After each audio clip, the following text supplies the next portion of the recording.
Hey, AfterBuzzers, help. No, seriously, help. Help me understand this season finale of Harlots. Help. Stay tuned. We'll talk about it. You're tuned in to AfterBuzz TV, the ESPN of TV talk. Now, let the buzz begin. So I really want you to listen to the words of this song because it's so appropriate for this season finale. Like, everyone needs help, including me. I know I do. Trying to understand where they went with this, what was going on with the characters. Let's just take a minute to listen to this. Man. Right?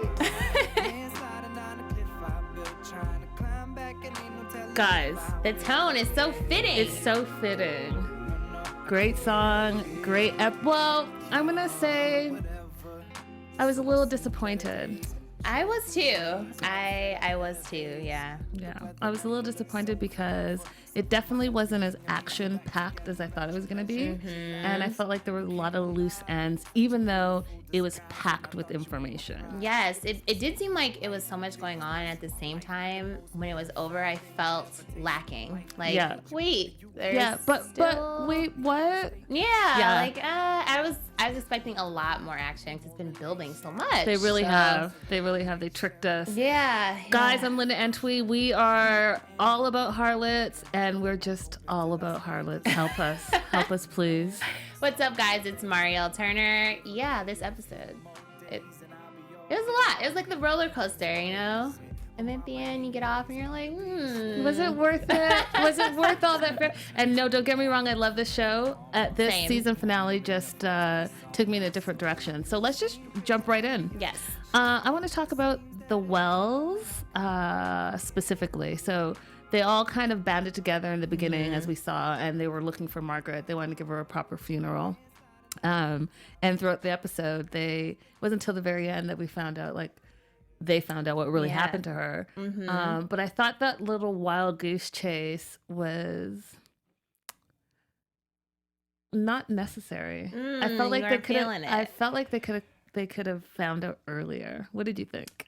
I was kind of okay with the pacing. I do think they could have found out earlier, but I didn't think they'd made a wrong move by making the reveal a little bit later in the show. Mm-hmm. Because it kind of I feel like it gave the Wells girls the opportunity to kind of band together. And I don't know if they would have been as motivated to do what they did if they knew she was really alive. That's true.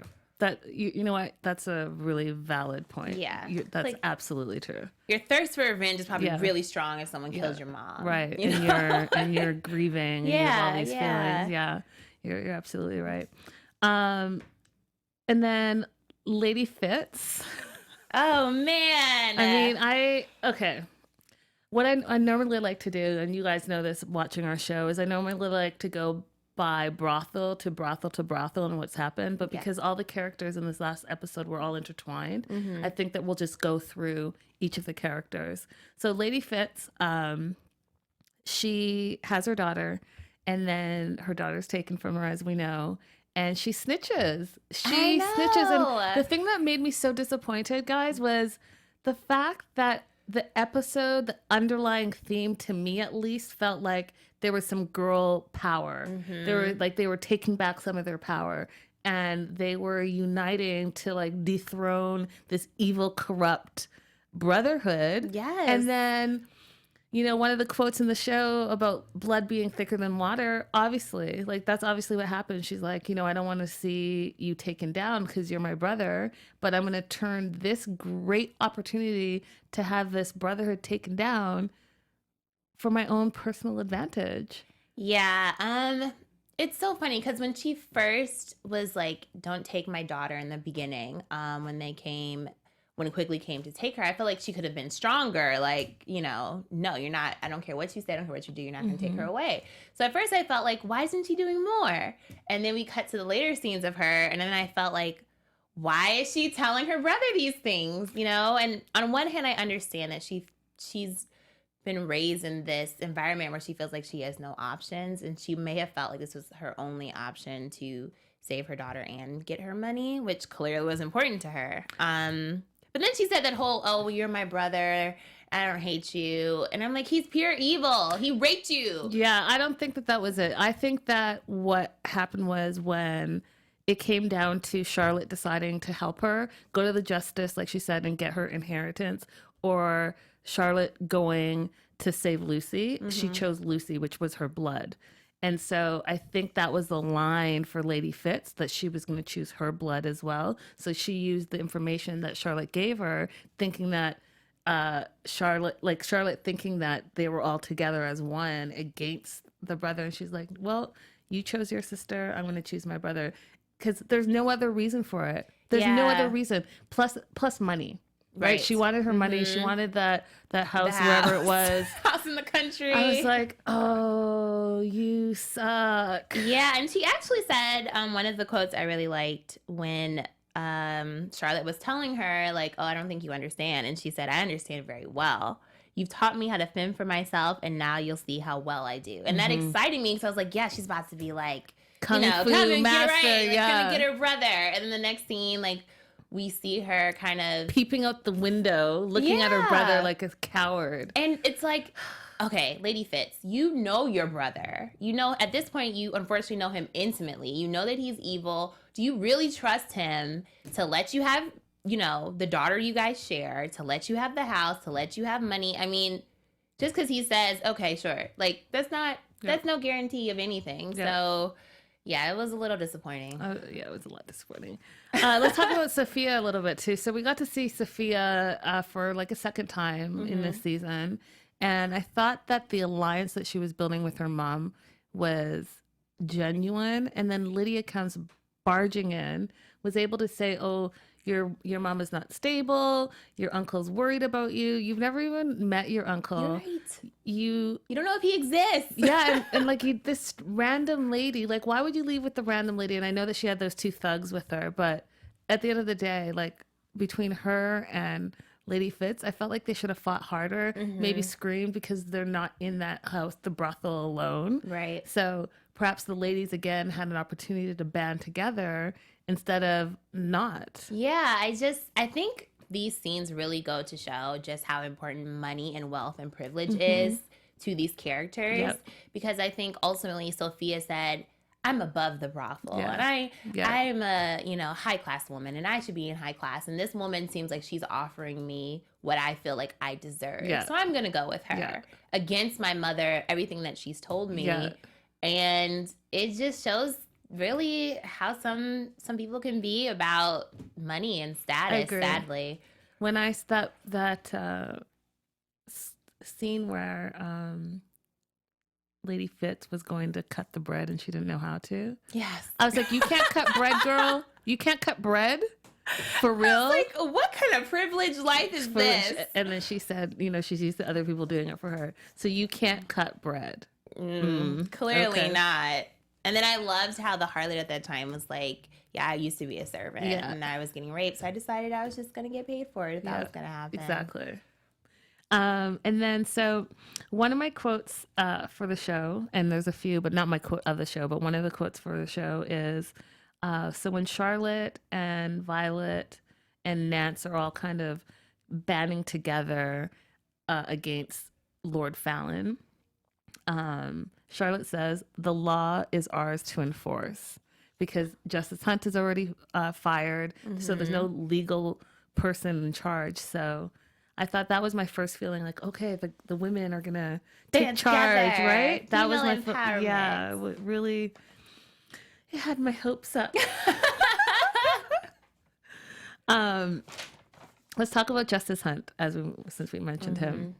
So Justice Hunt is really wallowing in this episode, I felt. Yes. And he was struggling with his, not only losing his job, but having to move, having to find a new job. And he felt like he couldn't marry Amelia anymore. So he tells her he got fired and he can't marry her. And she doesn't really believe him. She's like, I think it's because you found out my mother used to be a harlot and you don't want to be with me now. What did you think of that whole thing? I'm glad. I feel like some of the quieter characters really came out of their shell this episode with Amelia and with the Justice, because I think, you know, she was kind of like, no, I'm not going to let you just dismiss this. Yeah. Like, I'm going to call you out. Yeah. I think that this is because my mother is a harlot, and I'm just going to tell you how I feel. And so I really love seeing that from her because she's been much more meek throughout the show, season 1 and 2.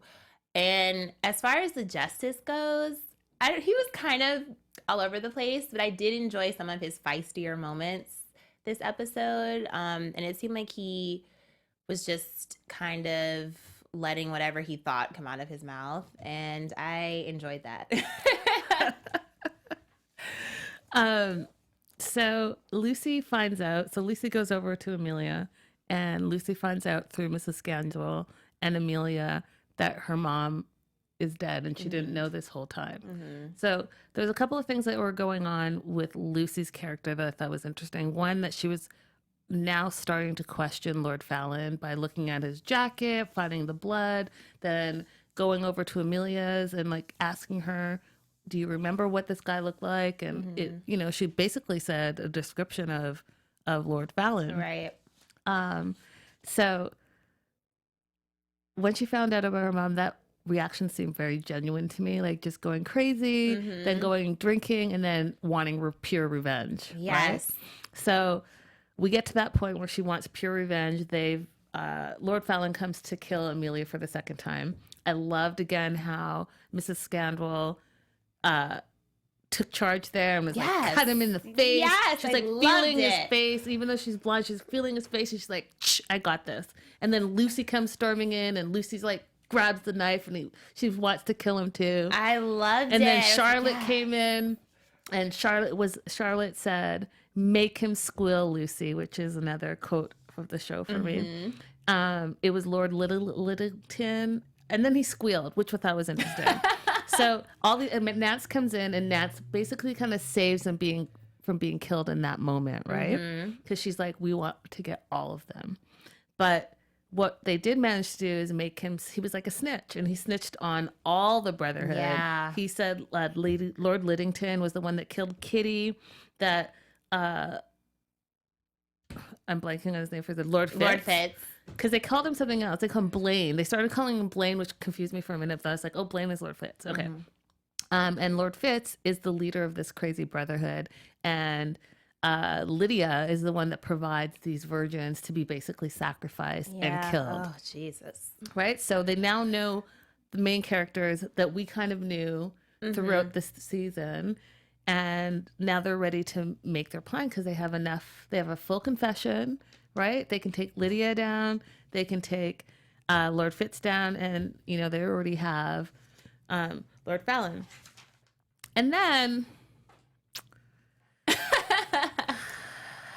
oh, Lady Fitz. Yeah. I loved seeing all of them come together to kind of like, just let them have it. You know, this has been building up for so long, I feel, from season 1, season 2. And it was about time he got his just desserts.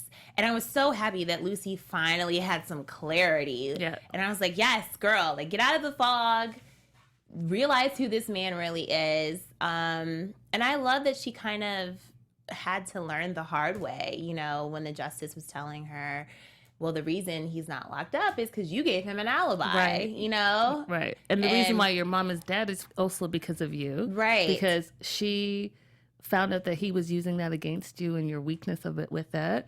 And so she wanted to protect you. So she took the fall for you. Yes. And I was like, Lucy's just been irritating me for so many episodes. So I kind of loved her kind of getting put in her place a little bit. And then instead of wallowing, like you said, snapping back with all the girls and saying like, we're going to take these corrupt men down. I was here for that entire scene. I was like, yes. Yeah. The other thing about Lucy, which I thought was kind of interesting, is that she wanted to kill Lord Fallon, but then in that moment, she was like, well, I would not have killed you because my mom died to save my soul. And I was like, no, you need to kill him. But it could have gone so differently. Like if they had killed him in that moment, then that would be it. He'd be dead. And right. I just felt like it could have gone different, because now what happens is the women had the power in that moment which is what they were fighting for. Not just the power for their own lives, but so that they're not going to be victims of this crazy brotherhood. But then instead, what happens?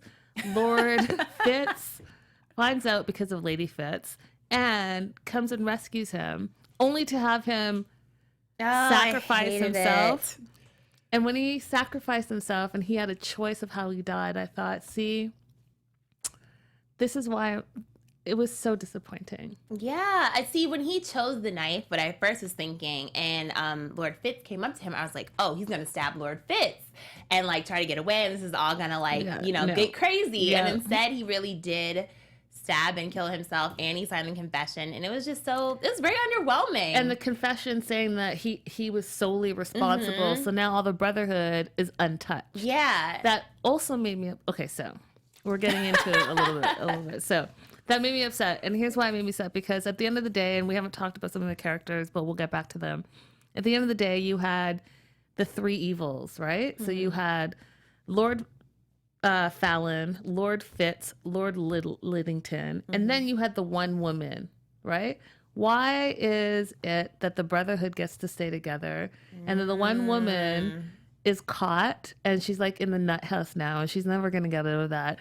And her own son, I know, turned her, but it all worked out for him because now he's going to be the head of that house, right? And that's all he cares about, being the head and the money and the wealth and the lifestyle.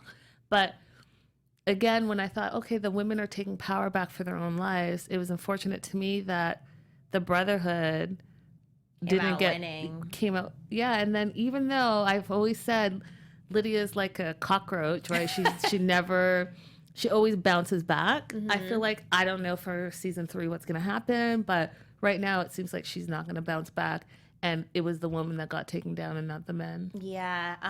It was very frustrating to see that, because you would hope that the women could band together like they did and it would actually make an impact. But I think this is where the showrunners maybe wanted to put in some realism, and that trying to gain those rights and trying to get that power and take down corrupt leaders, especially male leaders, it's very difficult. And a lot of times, they come out on top even when it's clear that they are criminals or they're doing horrible things. So I think they maybe were trying to add an element of realism in there, but it's very frustrating for the audience because, you do want to see the bad guys go down and not just the woman be punished for her wrongdoings. Yeah, you're right. Let's talk about Emily. So I thought Emily was one of those characters that was a little quiet in this episode, but she was doing a lot, right? So she was able to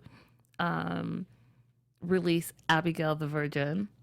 Right. And then she was also outed by one of her fellow harlots, right? Yeah. Not being pregnant. It was so sad to me that Limehouse Nell, in her moment of frustration, let go of a secret. I know. Right? I was like, no, don't do it. And I was like, no, what happened here? Why is it all crumbling down? So one of the... So one of the quotes I liked was one of the harlots saying to Emily, you've played your hand well, convincing Charles that Brat is his. Wish I had thought of that when he was tapping me. Yeah. And I was like... This writing is really... They have some hilarious lines on the show, guys. Yeah, I was like, all right then. Yeah, she was a lot quieter this episode, especially for the finale. And I think you could tell just how fed up she was by the end, because she keeps trying to like kind of get her way into a slightly higher place, and then in the end she ends up like back in the gutter, back at the tavern. So she's just like, F it, who wants it? 10 what did she say, like 10 shillings? Yeah, and no one wanted it. No one wanted it. It was really sad, actually. It was really sad. And then one of the quotes that I wanted to throw out there that I thought was a good quote too is when Lord Fitz was talking to Lydia, and he said, I kneel at your altar, high priestess, and my first burnt offering will be Charlotte Wells. I was like, oh, so if you throw in like that aspect of it where they think they're above they think that they're gods. Yeah. In essence. I was like, oh, see, the money, the privilege. you think you're above everything. And that, hopefully, moving into season 3 will be their downfall. But I don't know. We can only hope that eventually they get their karma. But I did want to mention, speaking of Charlotte, one quote that I really loved that actually came from Nance when she was speaking to Charlotte. And I think this is when Charlotte was having a little bit of a breakdown of her mother and experienced grief. And she said, "Grief comes in great gusts to blow you down. You have so much heart. The weight is pain. Your ma found her love, and so will you and Lucy." And I just thought that was a quote for me too. I love that quote too. Yeah, I loved it. I just loved that like nice little inspiration and happiness that they placed in there, and hopefulness that you're hurting now and you feel this weight now, but you're not always going to feel this way. And it's possible for you to find love and find happiness. And it just warmed my heart. Yeah, I agree with you too. And you know what was interesting though too in that moment too was like, I thought about my prediction from a show ago, because Nance finally admitted that she actually loved, because she was like, well, what about your love? She's like, you know, I loved your mother, basically. Yes, and I was like, I knew it. Yes, I was like, oh my God, this was Linda's prediction. Yeah. She was right. Yeah, it's like literally exactly what I thought. Yeah, I wrote down my prediction. I was like, oh yay, tap tap tap tap. Yeah, and then how selfless is that love that she was in love with Margaret basically their whole adult lives, and you know, and she let her live her life and have her love, and just loved her from afar. Yeah, that's true love, guys. Like that's selfless love. Selfless love. It's a true love. One of the quotes that I did, and it's a small quote from Charlotte, because again, it goes into the tie of this show. But when she said, "The things men do," that was her line. Oh, that was so like, good. It was good. I was like, "Yep." The things men do to women, especially in that era where you know they had less rights. But then we've talked about this, where how much have things changed? I don't know. Yeah, I mean, it's still very relevant. You could just look at like the political news of the past 2 days and you'll see just how much corruption and you can have at the top. So man, we won't even get into all of that. But. No, we won't. But what we will get into is the other shows that we do have here. Yes. So, AfterBuzzers, our network produces after shows for nearly all your favorite TV shows, from dramas, reality TV, sci-fi, and more. There is no network that works harder to serve television fans, but we need your help. We're asking that you please subscribe to one or more of our YouTube channels. By subscribing to our channel, YouTube will suggest content that's tailor-made just for you, which is great, and you'll help AfterBuzz continue to grow. And if you're worried about annoying notifications that are constantly buzzing, don't be, because they are optional. So hit that subscribe button for this channel and check out our other AfterBuzz YouTube channels as well. Let us know you did so in the comments and we'll thank you on air. We love to shout you out. For now, thanks for being the best fans and for helping us be the ESPN of TV Talk. Yes, thank you. And we love hearing from you guys, and we'll talk about that a little bit later. Lydia, let's talk a little bit more about Lydia. So Lydia's played an integral role in this episode, because just watching her still be on top and still making those power moves.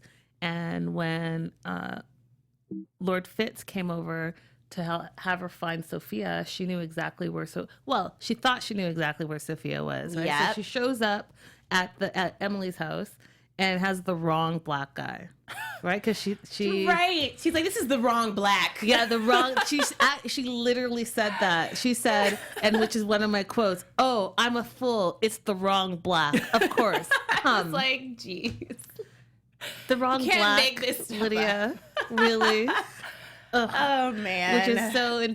I mean, we can get present day with that, but I won't. We sure can. But I won't. I'll just keep it pushing.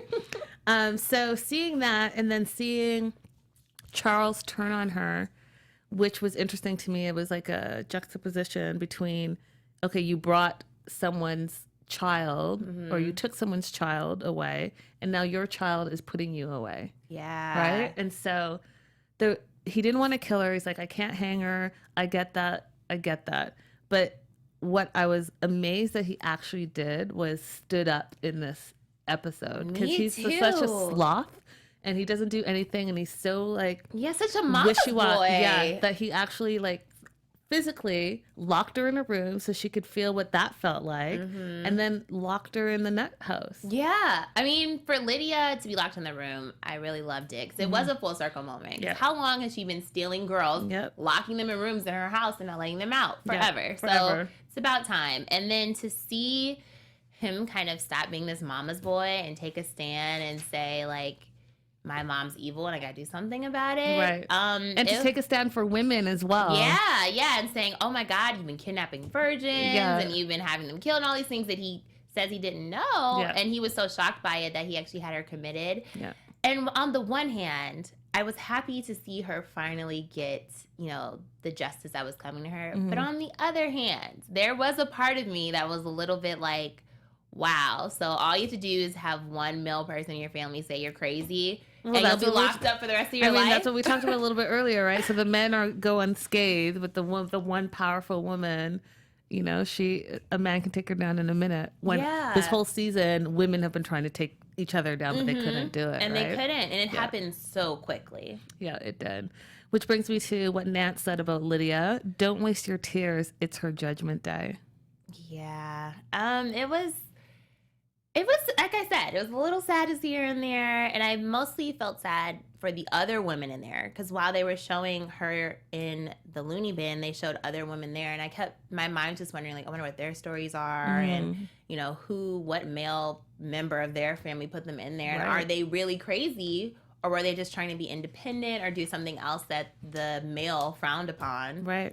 And had them thrown in an insane asylum. So the whole thing was just a little bit sad, but it's also like, hey, Lydia, you know, you had it coming. You had it coming. And I mean, in the season, I think as viewers, we had at least the opportunity to see one person, quote unquote, come to justice. Right. We did see Lord Fallon come to justice, but on his own terms. We didn't see anything with Lord Liddington. And the one leader, right? He got away. Yeah. So Unscathed. And he raped his sister. And has a child by her. What? Something should be happening to that man. Yeah. I have two other quotes that I wanted to throw out so that you guys can hear what my quote of the show was. One was from William to Emily. So when Emily was in the tavern feeling bad for herself and all of that, and she went to lash out at him, he said, "You can't sting me, little fly," and kept walking. Yeah. I was like, that's brilliant. That was a good one. You gotta use that one in like everyday life. Right? Somebody's getting on your nerves. And then so after Charles found out that Emily wasn't pregnant, he kicked the whole lot out, right? So they all have to get out of the house. And again, we saw where that power came in, because this whole time Emily thought that house was in her name. And then when he threw it, well, if you could read and write, you would know that it was in my name. So bye, get out. Man. So when they were all moving out, and I thought it was so interesting that Limehouse now and Harriet, all of them, they didn't seem sad. They were just like, well, we'll find somewhere. And Harriet says, what's a house anyways? It's the people. Exactly. I just love seeing the tenacity of those characters and the determination and strength. Yeah. And I just thought it was kind of realistic because their lives have probably been, in some ways, a lot harder because they are people of color in a predominantly white society. So I think that kind of maybe gave them a little extra push to not wallow in it and to say, like, hey, you know what? You're going to go through tough times, but we're going to figure out a way to make this work, and kind of think of what is their next step, as opposed to like going to the tavern and you know, drinking and kind of being upset about it. Right. So. The one last person we have to talk about is Violet. I thought Violet was integral in this episode. I agree. And even though she was the silent kind of harlot per se, or in the background, she was really integral in my opinion. And from saving Amelia to being there when they were sharing the news about Margaret, to going to Charlotte with Nance and saying, hey, we have Lord Fallon now, and we've tied him up. Like, she was just the thread. She was the thread that looped everything together, kept everyone on track. And that's what I was like, oh, I'm really feeling this like girl power band together business. What did you think? I definitely agree. And she actually, I know we discussed this earlier, going into like Harlot of the Week. Are we talking about Harlot of the Week right now? Because we're not there yet. Oh, okay. We'll not like jump a little. But I agree. I loved Violet. I loved seeing her. She never lost her head. You know, she was like focused the entire episode. I love seeing her kind of save her. I mean, technically not her girlfriend, but being there just in the nick of time, because I did think Amelia was maybe going to get killed in that moment. I did too. So yeah, I love that she was like a quiet strength. Yes. That episode. Yes. And I do like how she tried to stand up for herself. So Judge Hunt or Lord, he's not Lord Hunt. Justice Hunt is no longer a justice, but she was like, well, you know what? I want you to pay me just to be your eyes. I want to be free. And he was like, well, am I still a justice? I would do that. I just loved how she still fought for herself and fought for her own opportunities the way she saw them. Right? So it was very good. Oh yeah, there she is. Yes. Let's move to Harlot of the Week on that note. Yes. So speaking of Harlot of the Week, it is our girl Violet. Yes. We both agreed this episode that she is the ultimate Harlot of the Week for some of the reasons we've already stated. You know, seeing her save Amelia in the nick of time, seeing her fight for her freedom constantly, right? She's constantly like, I want to be free. I want to be my own woman. I want to be independent. Yeah. And yeah, like we said, being the quiet strength throughout the episode. Yeah, and then being a woman of color. So being a woman of color who also may not have had the same privileges at that time of day, yet she still banded together and still really was about like the womanhood and uniting the women and just really helping each other and being there for each other. And I thought that, yeah, for sure. She's definitely my Harlot of the Week. Yeah, you go, Violet. Go, Violet, go. Let's do a little bit of Harlot history. Let's. So, for Harlot history, what I thought would be a good kind of story, because it was the season finale, and you guys, I really do want to hear what you guys thought about the season finale, because I'm still a little bit disappointed, even though I love the show. Harlots is an embellished true story in that it began with a document that guided sex work in the late 18th century. That document is called Harris's List of Covent Garden Ladies. It was anonymously penned, but it was very comprehensive. It was published from 1757 to 1795. Wow. And so the idea of harlots, and it's great, like this, that's actually the book that you can actually go on Amazon and buy. That's amazing. The idea of harlots began when producer Alison Owens gave a copy of the guidebook to Moira Buffini, who is the writer and co-creator of the show. And she read the book and got inspired, and now we have harlots. Yeah, that's amazing. And the fact that it was published for so many years. Anonymously. So Yeah. it was like, who, you know, I think they said, it sounded like nearly 40 years, maybe more. And it's like, who was doing this entire time? And it's not like, you know, art today where you can just hop on email and like post something on your blog really quickly. Like you actually had to pen to paper, sit down and write this out and have it printed. Yeah. So that's a pretty incredible story. Yeah, it's awesome. So I thought that was a great history. And now the quote of the show. What was your quote of the show? So my quote of the show came at the very end of the episode because it was just so fierce. And it comes from Mrs. Scanwell. And she said, as Lydia is like going crazy in the nut house because she can't get out. Yeah. She said, my sermon for today is in praise of God's justice, for he moves in strange and beautiful ways. And I was like, yes, girl, that is so true. Life is queer, strange, beautiful, and justice will come for you. And it was just like the perfect cherry to like that story. And especially coming from Miss Scanwell, because you knew she was like saying it with a little bit of fierceness and shade a little. And that made me a lot less disappointed. I just lived for that quote. So that is my quote of the show. I love it. Mine was to William, to Emily, and I said it earlier, you cannot sting me, little fly. And I felt, like you said earlier too, that could just be applied in your every single day. The obstacles that, you know, you're on your grind and you have this obstacle and that obstacle. And, you know, sometimes you're just like, oh no. But if you think of it, that little thing can't sting you because it's a little fly. Keep it pushing. Oh, I love that too. Yeah. They had the best. I mean, even though we were both a little disappointed, they really did have the best quotes. Yeah, yeah. On this episode, They it was did. so many like nice little zingers. I agree with you. We always keep saying we love hearing from you guys. I wanted to give shouts out because last week I hadn't written down the names. So first I want to shout out Megan numero dos. Charlotte taking over Greek House was her prediction. Greek Street House was her prediction, and she was correct on that. So go ahead, Megan. You go, girl. Sarah Cummings, she gave us a history of unmarried women in Georgian England in the comment section, and I wanted to shout her out for that. Raider Queen, Treef, and Lulu Badwolf for the kind words about our show and saying that you loved it, and you're subscribed, and you're watching. We love you guys for that. DMF 330, his Harlot of the Week last week was Nancy. And yes, we love Nancy here too. And then welcome new subscriber, Anthony Vaughn Myers.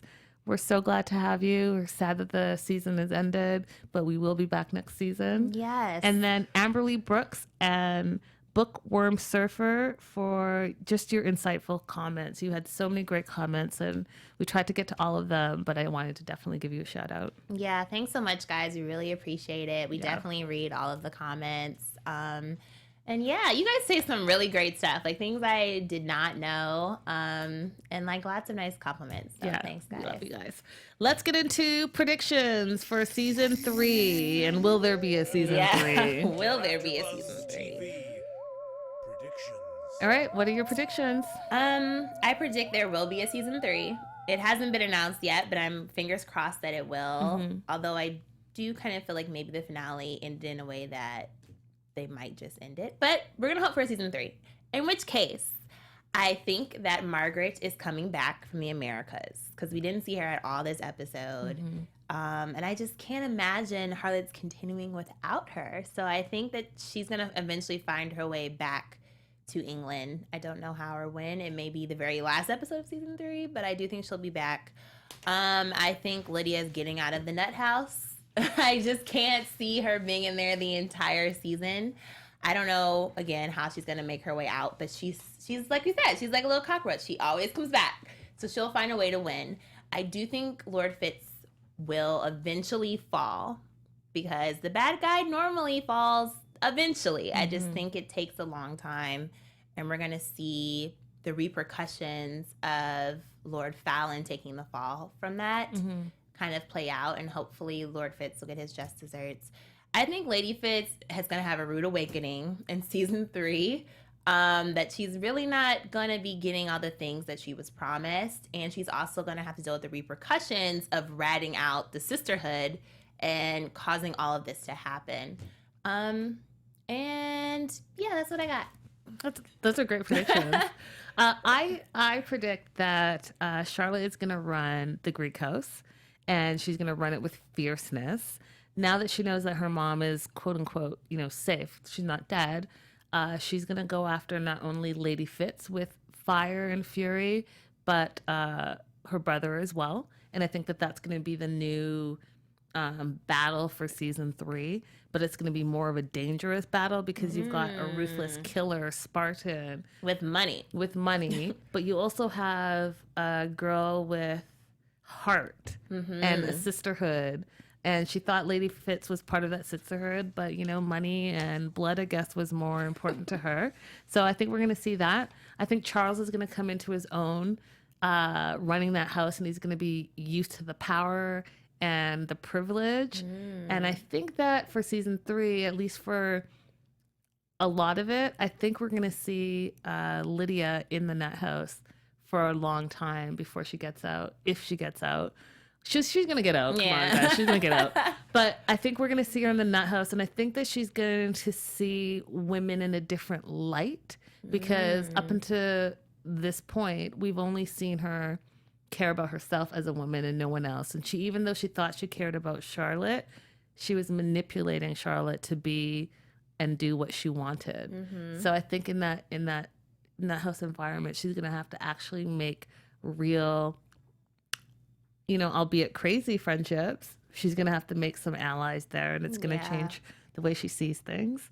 I think that Limehouse now and Harriet and Webster are going to form their exotic house, and I think that they're going to be a power reckoned house. They're going to be another powerhouse there, and it's going to put another twist because it'll be a friendly for the Greek house, right? So you have two houses that can be aligned, and maybe the Charles house and the Fitz house aligned because they're already aligned, right?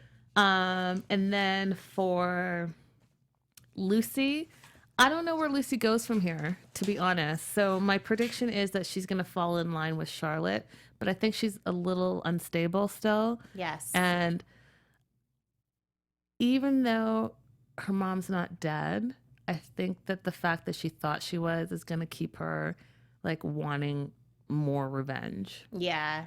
And Lucy's a little touched. Yeah, she's a little touched. And then I think Justice Hunt is going to stick around. I think he's going to get his job back, and I think he's going to go after the Brotherhood, but in a different way. I think that him and Amelia are actually still going to get married, and it's going to be still that weird three-way situation with them and Violet. Triangle situation. Yeah. So, guys, that's my prediction. Thank you so much for being with us this season. We loved seeing you guys. We loved hearing from you guys. And you know what? Let's just keep in contact. I'm Linda So Girly all across social media. You're more than welcome to reach out to me, and I will reach back. Yeah, guys, I'm can't talk at Mariel_Turner on all social media. Definitely let us know your thoughts on the finale and our predictions and what you guys think. And let us know if you think there's going to be a season 3. Yeah. Bye for now, guys. Bye. From executive producers Maria Menounos, Kevin Undergaro, Phil Svitek, and the entire AfterBuzz TV staff, we would like to thank you for listening to the AfterBuzz TV network. To watch or listen to other after shows and post comments or questions, be sure to visit AfterBuzzTV.com. I'm Sir Richard Wentworth, and this has been a presentation of AfterBuzz TV. Buzz you later. The views expressed herein are those of the hosts only and do not necessarily reflect the views of AfterBuzz TV or its owners or principals.